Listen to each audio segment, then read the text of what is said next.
Upang makamit ang malusog na pangangatawan, alinsunod na rin sa direktiba ng Hepe ng Pambansang Pulisya na si Police General Nicolas Torre III.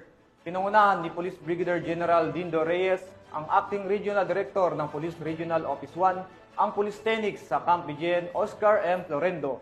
Yan ang balitang hatid ni Police Corporal J.R. Delemendo.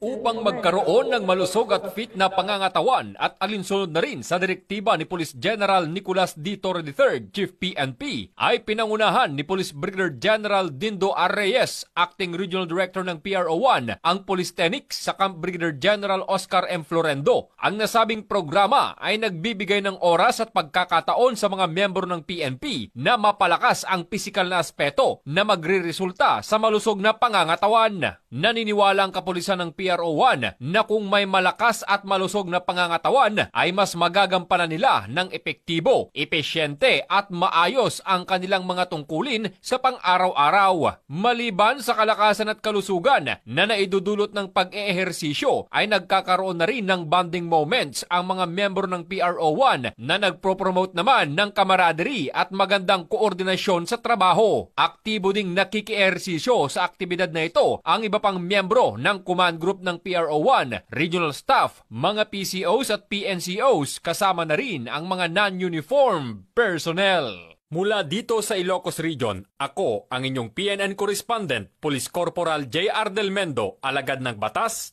tagataguyod ng Balitang Pulis.